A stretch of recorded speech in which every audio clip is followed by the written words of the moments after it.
Welcome to Rashmi channel.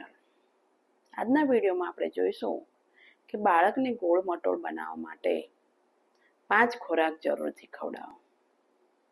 સૌથી પહેલાં તો બાળકને જેટલું ખાવું હોય એટલું જ ખવડાવો અને થોડી થોડી વાર ખવડાવો. તો સૌથી પહેલાં આપણે જોઈએ કે સૌથી પહેલાં છે રાગીની ખીર. કેલ્શિયમ, આયર્ન અને પ્રોટીનની માત્રા વધારે હોય છે, જેનાથી બાળકના હાડકાં પણ મજબૂત બને છે અને વજન પણ વધે છે.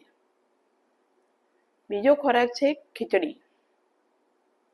મોગરના દાળની ખીચડી અથવા મસૂરની ખીચડી અથવા તો પાલકની ખીચડી અથવા તો ભાત.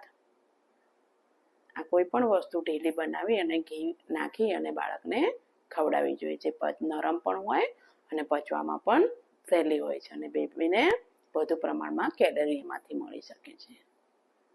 ત્રીજી વસ્તુ છે સૂજીની ખીર. સૂજીની ખીર સ્વાદિષ્ટ અને પૌષ્ટિક છે, જેનાથી બાળકનું વજન પણ વધે છે. પછી બીજું વસ્તુ આવે છે શક્કરિયા.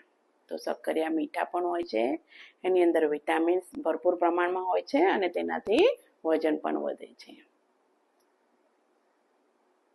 પાંચમું છે ફૂલ ફેટ દહીં અથવા પનીર.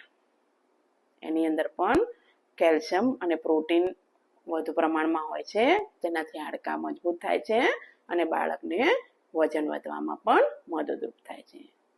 ખાસ ધ્યાનમાં એ રાખવાનું કે કોઈ પણ વસ્તુની અંદર ખાંડ નાખવાની નથી. ગોળ નાખીને ઘી નાખીને ખીર બનાવવાની છે અને દહીં અને પનીર પણ ઘરે બનાવેલું હોવું જોઈએ. બને ત્યાં સુધી બાળકને ઘરે જ બનાવીને ગરમ ગરમ વસ્તુ જેટલું ખાય એટલું જ ખવડાવવું જોઈએ. Thank you. આજનો મારો વિડીયો ગમ્યો હોય લાઈક કરો ને શેર કરો ને સબસ્ક્રાઈબ કરો. બાય.